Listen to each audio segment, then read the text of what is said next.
Hi, I'm Jack Ansel, and welcome to the Embedded Muse video blog, which is a companion to my free online Embedded Muse newsletter.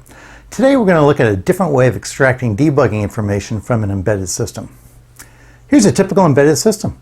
This is a little Freescale board. It's running a Cortex M0 Plus processor, a 32-bit processor, pretty decent chip, and it has a program burned into the flash in here. How do you debug? How do you know what's going on inside of this chip?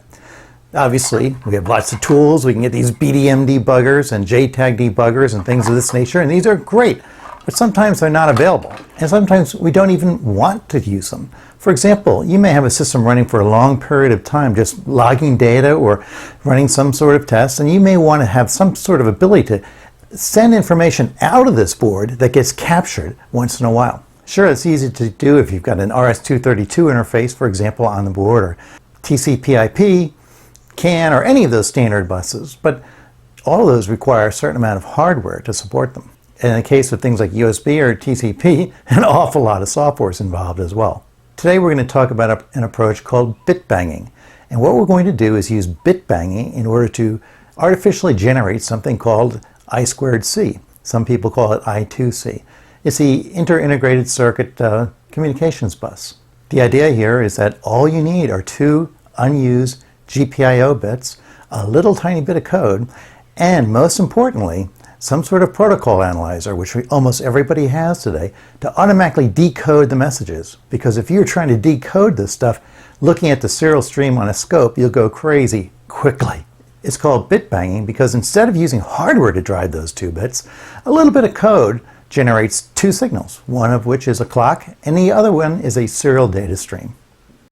The first of the signals used in I2C is SDA for serial data, which starts with a low indicating that a transmission is starting, and it ends with a low to indicate the end of the transmission. In between, we can see we have various data bits. They're transmitted 1 byte at a time.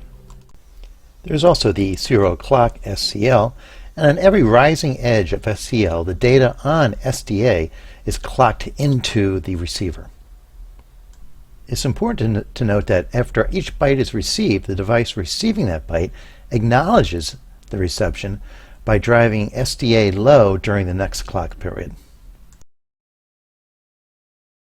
So I have those two signals, the serial clock and the serial data, going to two separate channels on my Agilent scope, and sure enough, here's the data, and it means practically nothing to me. I can blow it up, and here's the clock, here's the data.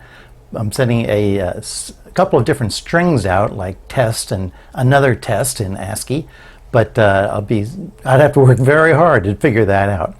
But this is where this approach really makes a lot of sense. This scope, like so many digital scopes today, has a built-in protocol analyzer, and if I turn it on, I'm on serial channel 1, I have selected I2C mode, and in the signals thing, I've told that channel 2 is SCL, channel 1 is SDA. Now what happens is, you can see along the screen here, it's decoding those patterns for me.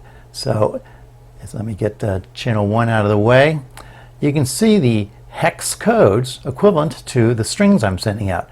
So for example, this is 65 here, 73, TEST, and with a space between that and the next word. It's all very clear.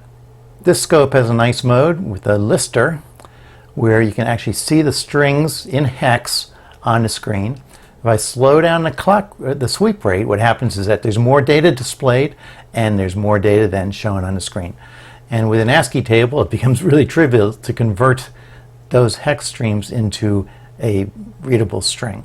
Now it's kind of nice that the scope gives us more information. For example, the address. Every I2C packet does have an address associated with it, and I've gone ahead and put out just totally random addresses here, which can convey more information if you wish, and then of course the data string. This approach is especially nice when you're sending out data only occasionally. Suppose you want to send out an error message to the developers when something goes wrong. So here's a case where only once in a while do we get the message coming out. It should come up in the next couple of seconds. And it's a compressed data stream there, but as we blow it up, you can see that the message is decoded for us right down there. If you don't have a fancy bench scope, those very inexpensive USB scopes can be just as effective. This is one called the Logic Port from Intronics. And here I've captured exactly the same data, and that error message has popped up, and as you can see, is being decoded. Let's look at how the code works.